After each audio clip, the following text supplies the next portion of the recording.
Engenheiro Emílio Brugueira Dias, Presidente da APDL, docente convidado à cadeira de Infraestruturas Portuárias, coordenador de projetos de IDE de Robótica Submarina. Estamos num Porto, uma terceira entidade que está a promover este casamento de que estamos aqui a falar entre universidades e empresas. Esta é a unidade do Porto de Leixões. Para além de um tal bom exemplo da continuidade do planeamento entre o território e o mar, na medida em que está bem inserido, e há pouco estava a explicar que nas zonas que circundam o Porto de Leixões não são as zonas mais baratas para habitar, muito pelo contrário, há qualidade urbanística, mas também é um bom exemplo porque tem espaço para empresas e tem espaço para a universidade. Engenheiro Emílio, como é que é este casamento na prática? Ora bem, muito obrigado. Parabéns, em primeiro lugar, pela organização deste debate e deste encontro para conversarmos um pouco aqui à volta do mar, que é situação que aqui não falta, de facto, aqui na zona, e que temos um mar também, como já foi referido pelo professor Emílio Gomes e por outros interventores também, é um mar com uma voz muito forte, quer dizer, o que também traz um desafio grande a todos que cá vivemos de conseguir dar a volta e procurar soluções adequadas. E neste procurar as soluções adequadas é que vem aqui conduzir um pouco este casamento que referiu. Eu, desde que me conheço, aqui Leixões já conheço há uns tempitos, há mais de 4 décadas, e quando cá cheguei já a tradição de ligação com as universidades e com os centros académicos e de investigação era uma prática corrente, quer dizer, não foi nada inventado, foi uma necessidade imperiosa de conseguirmos, de facto, suprir dificuldades que esta zona muito agreste nos obrigava. É um porto que funciona 365 dias, numa zona que é reconhecida como sendo das zonas, a nível mundial, de clima de agitação marítima dos mais rigorosos. Leixões e Sines tinha até bem pouco tempo, há 2, 3 anos, os quebra-mares mais robustos a nível mundial, porque a agitação marítima também era a mais exigente aqui nesta zona. Isso obrigou a ter um cordão umbilical permanente com a parte científica da Faculdade de Engenharia, do Instituto Superior Técnico, do Laboratório Nacional de Engenharia Civil, do IHRH, isto para falar apenas na parte oceanográfica, não esquecendo sempre a Marinha, que teve sempre um papel preponderante com o Instituto Hidrográfico a colaborar permanentemente como colabora hoje. Portanto, não é nada de novo, nem foi um casamento difícil, é um casamento já habitual e indispensável.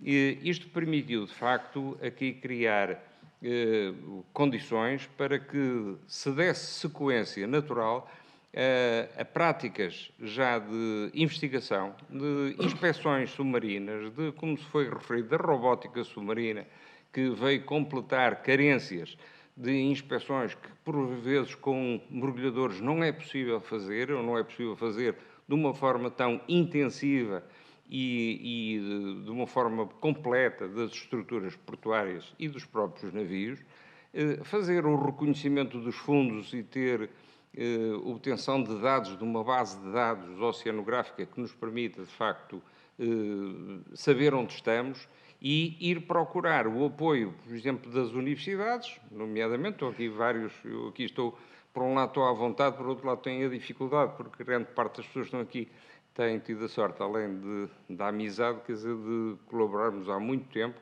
numa série de projetos e, portanto, sabem muito mais do que eu dentro desses projetos que eu estou a referir diretamente, mas têm essa facilidade, porque também, por 2 palavras, as pessoas depois também entendem aquilo que eu quero chegar.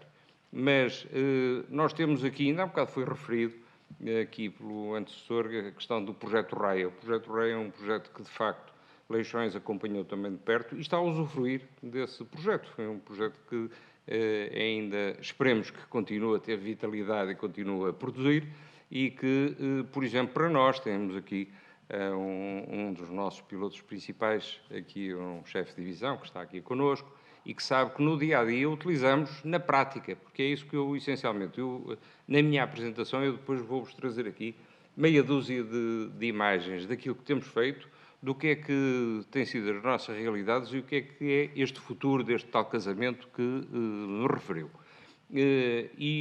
Nós utilizamos na nossa prática diária estes produtos que começam por ser uma investigação, mas de facto mostram depois que têm qualidade, que têm possibilidade de serem adotados e que são fáceis de manejar. E, portanto, no nosso centro de coordenação de navios temos diariamente, temos lá um quadro em que nos aparecem as previsões do tempo, com previsões das condições climatéricas e de mar, que nos permitem, de facto, fazer uma programação e otimizar a utilização e a entrada e saída dos navios em Leixões. E, portanto, isto é uma experiência e é um exemplo, claro, daquilo que estamos a dar. O IHRH, quer dizer, é uma prática recorrente, já desde sempre, da colaboração connosco nas tais rigores dos quebra-mares.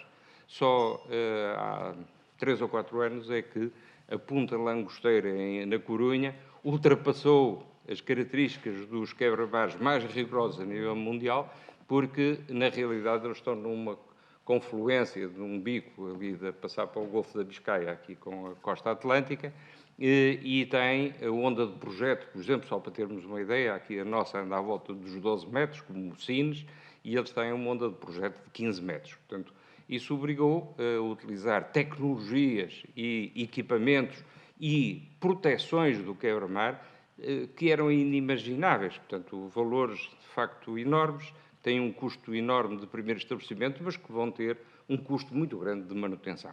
E isto é um desafio que nós aqui também temos. Hoje em dia, eu vou-vos aqui apresentar, quer dizer, estamos a pensar, de facto, o Porto tem vindo a crescer, tem vindo a ser solicitado cada vez mais com cargas e cargas diversificadas.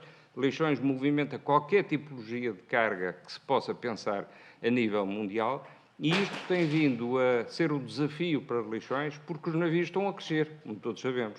E cada porto tem as suas dificuldades, nós temos as nossas também, e estamos a procurar dar resposta e servirmos o país e a região da forma como tradicionalmente o habituamos. E para isso precisamos de crescer, precisamos de criar melhores condições, provavelmente precisamos de robustecer o quebra-mar que nos protege, aumentá-lo ligeiramente para ter uma melhor quietude no acesso e continuarmos a ter 365 dias o porto aberto, e isto cria outros desafios. Por exemplo, um dos desafios que está aqui falado, foi também referenciado, é o aproveitamento da energia das ondas. Por que não tentar, de facto, de uma forma concreta, real? Como sabem, a nível mundial há muito poucas iniciativas e concretizações, ainda muito menos. Chegou-se a pensar aqui que os molhos do Douro podiam ter uma central para aproveitar isso. Há uma no Pico, como sabem, nos Açores, que vai funcionando e que tem dado boas provas de si. Aqui, com este prolongamento, pode ser um desafio grande. Nós estamos animados disso e temos entusiasmado a Universidade do Porto e o Instituto Superior Técnico, que têm também provas dadas dentro deste setor, para juntarmos, como se costuma dizer, os trapinhos e procurarmos arranjar uma solução que venha a ser com coisas. Portanto, isto só para dar ideia, de facto, que as coisas têm vindo a mexem desde sempre. Eu digo que Leixões, desde a sua gênese há 130 anos, nunca deixou de estar ligado com as universidades, precisamente por este desafio. É um porto artificial, é um porto que está numa zona costeira muito agreste. Só para termos uma percepção, aqui fora temos permanentemente equipamentos, ondógrafos, que nos fazem os registros da ondulação, e já foram registadas aqui ondas superiores a 20 metros, já tivemos 22 metros e meio, portanto é um prédio de 7, 8 andares. Não é? Portanto, são coisas que trazem consumições difíceis para quem tem que arrostar com isto e ter um porto aberto e, por outro lado, protegido. Aquilo que eu vos vou muito rapidamente é dar meia dúzia de flashes para... Isto são os números principais. No ano passado, Leixões foi o melhor ano de sempre. Ultrapassamos pela primeira vez os 18 milhões de toneladas, fizemos mais de 667 mil teus, para termos percepção de Sines até França, incluindo o sul de França, Leixões é o maior porto de movimentação de contentores, que é uma coisa que normalmente não temos essa percepção, só era combatido por Bilbao. Há 4 anos que ultrapassamos Bilbao nesta movimentação. Portanto, tem aqui um dado importante, é que é um porto que exporta para 180, está incorreto, são 181 países de 194. Portanto, quer dizer, tem, de facto, uma presença praticamente em todo o mundo e movimenta quase 6 milhões de toneladas na exportação. Um setor que tem crescido muito é este dos cruzeiros, que veio obrigar a fazer o tal terminal que está agora, no dia 23, vai ser inaugurado finalmente, oficialmente, apesar de estar a funcionar, já fez mais de 200 escalas e o próprio edifício já tem uma dúzia de escalas a funcionar em pleno. Isto é o Interland de Leixões, tem aqui 3 círculos, o círculo mais pequeno, aquele número 1, era o tradicional área de influência do Porto aqui há 15 anos, portanto andava aqui a redor, à volta de 100 km à volta de Leixões.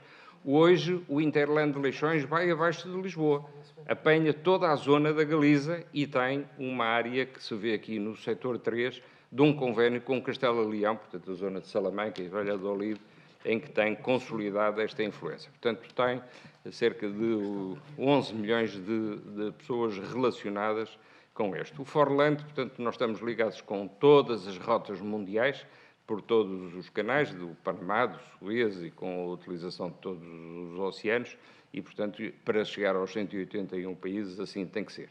A exportação, isto aqui temos que corrigir, estamos a perder por 1 aqui nos países. Isto são os armadores que trabalham connosco, são praticamente, têm os maiores, mas têm uma panóplia muito grande, o que dá uma solidez, de facto, ao Porto dentro desta referência. A evolução de carga nos últimos anos, que tem vindo a crescer sistematicamente, como se vê, estão aqui registros dos últimos 10 anos, novas investigações, novos investimentos, e isto são investimentos que muito tiveram de inovação e de muitas tarefas foram desenvolvidas em parceria com as universidades, como sendo esta nova ponte móvel, que foi uma ponte que aumentou 20 metros a largura do canal para o interior, permitiu a entrada de navios Panamax, o quebramento de rocha deste canal todo a menos 12 e, por vezes, é verdade que o Presidente da Câmara também referiu que muitas vezes os portugueses têm a mania de se autodiminuírem, quer dizer, nós temos um porto aqui que tem condições muito melhores do que, por exemplo, na Irlanda, o porto de Dublin, que tem movimentos muito superiores a Leixões, mas que tem um canal a menos 10, que utiliza navios idênticos aos nossos e que tem que trabalhar à maré. Nós aqui não temos que trabalhar à maré, nós temos fundos a menos 12 e, portanto, os 4 metros de maré que temos quase diariamente, quer dizer, permitem também ter um upgrade e uma melhoria dentro destas coisas. Portanto, são aspectos que nós, por vezes, temos que utilizar. Isto é uma aplicação clara de um sistema de investigação, de uma aplicação muito concreta de uma empresa externa. A Siemens trabalhou connosco meia dúzia de anos com o nosso setor informático e com a Universidade do Porto, para conseguir desenvolver uma janela única portuária que é das mais completas e mais atuais a nível mundial. Já vamos na 2ª geração de janela única portuária, hoje já passou para a janela única logística e há um projeto europeu que está a ser liderado por Portugal, Espanha, Itália e Alemanha, e quem dá cartas dentro das características técnicas dentro dessa janela única, que é o projeto Widermoos, tem sido Portugal, mais sediado aqui em Leixões e na Universidade do Porto, e tem sido também Itália em La Spezia. Portanto, aqui tem sido a gênese, praticamente, desta ferramenta, que é uma ferramenta que os brasileiros têm uma terminologia engraçada. Em vez de dizer que é janela única, dizem que é porto sem papel, que é uma coisa engraçada, onde, de facto, se há zonas em que há mais papel, é no Brasil, porque, quer dizer, aquilo não há carga que não leve uma resma de papel de todas as autoridades, mas estão a fazer um esforço grande e estão-se a associar connosco para procurar usufruir destas regalias. Isso é uma janela, não uma janela única, mas é uma janela de oportunidade que acho que Portugal tem. Portugal tem uma facilidade grande, que é a língua, tem, de facto, uma implantação mundial muito importante e tem países que utilizam a nossa língua, que têm muitas carências e têm muita vontade de se ligarem connosco dentro destes projetos. Acho que não podemos perder também este navio. Eu não digo este comboio, porque aqui tem que falar sempre em partes aquáticas. Isto é um processo que há um bocado, por exemplo, dizia o Presidente da Câmara, é o SIGA Contentor, é um projeto que não é projeto, é uma realidade. Hoje em dia, qualquer exportador, um armador em Hamburgo, por vezes telefona para cá porque quer saber porque é que o caminhão dele está na portaria e devia ter sido despachado em 10 minutos e já vai em meia hora. E, portanto, isto é fruto de que é uma informação transparente que está com acesso a quem trabalha, com certeza quem trabalha dentro desta área do portuário, mas isto é uma parceria também com investigação aplicada a este setor.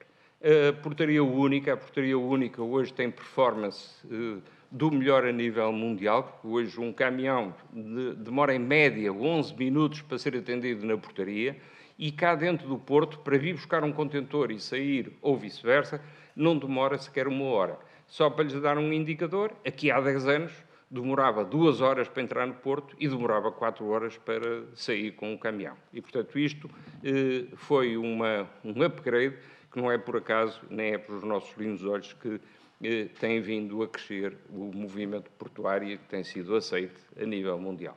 O Centro de Coordenação é uma unidade que, de facto, também foi desenvolvida muito na parte de investigação. É uma investigação permanente, porque estamos constantemente a desenvolver a atividade. Como sabem, o Porto de Leixões, hoje em dia, está dentro de uma empresa que é a APDL, que é a Administração dos Portos Douro, Leixões e Viana do Castelo.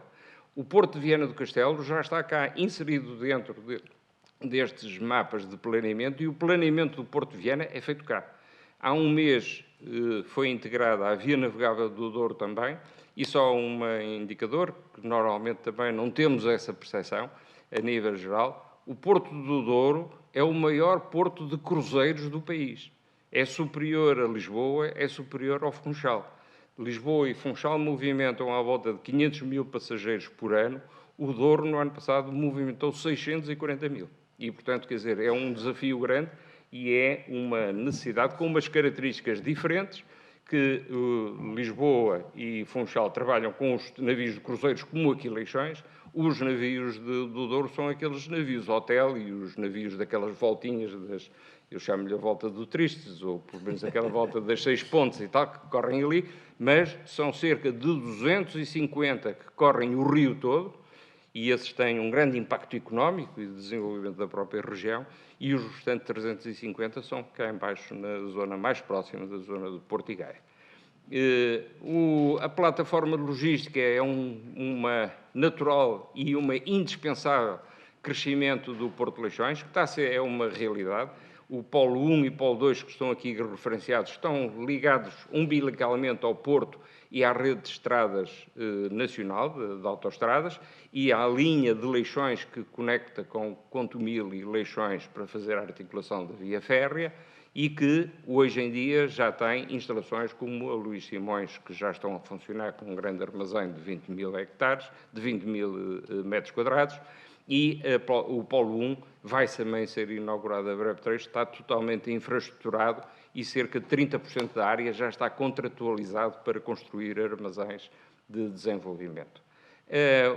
Os contentores não param, portanto, isto é uma ampliação que está prevista para o atual terminal de contentores sul, que vai permitir 25% de crescimento da capacidade do porto, que não é suficiente, e como não é suficiente, obriga a um desafio grande, que é este que eu vos trago aqui, que é um novo terminal de contentores com fundos a menos 14, para absorver uma frota que hoje não pode vir a Leixões. Com este novo terminal conseguiremos ir até valores de 85%, 90% da frota mundial pode vir a Leixões. São fundos a menos 14 para utilizar este novo terminal, que duplica a capacidade hoje instalada em Leixões para a movimentação de contentores. Isto obriga a uma coisa, é a reformulação total, é aquela mancha branca que está ali marcada, que é o atual porto de pesca de Matosinhos, é uma reformulação total do Porto de Pesca para fazer esta intervenção. Isto vai, eu costumo dizer que por piada vai liofilizar o Porto de Pesca, mas vai aumentar a capacidade do Porto, porque tem mais área da costagem. Estão registadas hoje cerca de 80 embarcações, isto permitirá 100 embarcações estacionadas permanentemente no Porto e vai permitir ter todas as infraestruturas modernas de frio, de distribuição, de comerciantes, etc. Tudo o que é indispensável para um terminal. Vou concluir apenas com o terminal de cruzeiros e com a tal articulação para o casamento, que é para procurar aqui fazer esta referência. Está aqui uma fotografia real do edifício e, nesta altura, temos aqui 4 navios de cruzeiros em Leixões. Foi também um valor. Isto ali, o comandante Calão esmerou-se a meter cá estes 4 navios para conseguirmos ter para a fotografia, em que temos 2 no lado de Lessa Palmeira e 2 do lado de Matosinhos, ao pé do edifício. O edifício é um edifício, pode ser discutível ou pode ser interessante para uns, para outros pode ser arrojado mais ou pode ser um bocado esquisito. Estão sempre à espera de ver onde é que isto se desamarra, aquela hélice que está ali à volta. Um caracol. Isto tem uma ideia que é andar à volta das curvas que Leixões também tem, como o Molho Sul, e, portanto, dar uma sequência natural dessa realização. Tem aqui uma nova marina que ainda não está em funcionamento, que entrará em funcionamento em breve, e tem um terminal que está aqui referenciado. Tem aqui estas cores do edifício em si, é um edifício de 5 andares, em que 30% vai ser partilhado com a Universidade de Porto. Isto é uma inovação também a nível mundial. Os terminais de cruzeiros tradicionalmente funcionam com restauração e shopping. Aqui foi uma opção clara da administração portuária, que fomos muito bem secundados, quer pela Câmara, quer pela Universidade, e a CCDR deu sempre o seu apoio e ajudou bastante na concretização também desta iniciativa, que foi criar um edifício que vai ser partilhado com investigadores. Vão estar aqui permanentemente 300 investigadores da Universidade de Porto, que precisam de ter um campo de manobra e uma zona de experimentação que está ali debaixo, que é o mar. E, portanto, estão com um acesso direto a essa realização, que é um desafio grande para uma autoridade portuária que vai ter aqui, entre aspas, estranhos aqui dentro, numa atividade que não é propriamente a de uma atividade portuária de transportes, e é um desafio também para quem vem, porque vão estar numa forma diferente dentro de uma unidade que tem regras muito fixas, tem funcionamentos que vão ter também que ser ajustados. Vamos aprender, vai ser também um sistema de investigação e de desenvolvimento deste convívio durante 2 ou 3 anos até otimizarmos, mas estou certo que vai ser uma realidade. Isto será partilhado em conjunto com 2 outras áreas, vêm aqui do lado direito, em cima, portanto tem aqui um centro de formação, que é mesmo aqui ao nosso lado, uma incubadora de empresas, que é aqui no casco histórico, que foi todo recuperado pela UPTEC e que tem instalações que está ainda muito pouco utilizada, mas que é, de facto, uma possibilidade para os spin-offs que venham das universidades instalarem-se aí e poderem dar os primeiros passos de desenvolvimento. Tudo articulado com o Centro de Tecnologia e Ciência do Mar, que vai ser instalado na Universidade do Porto. Isto só para termos ideia, esta é uma imagem aérea de toda esta recuperação e já agora, passo também a publicidade, esta recuperação que está aqui ganhou o primeiro Prémio Nacional de Recuperação Urbana do ano passado, portanto, de 2014. É o projeto do Adalberto Dias, que foi havemos de fazer também uma cerimónia, que de vez em quando também temos que dar pompa em circunstância e beber um vinho do Porto. E aqui é uma imagem de alguma parte desta recuperação real, não são maquetes, são reais de recuperação que foi feita dentro da UPTEC para esses, de facto, para os centros da incubadora. Peço desculpa de alonguei, mas isto anima-me sempre um bocado. Muito obrigado.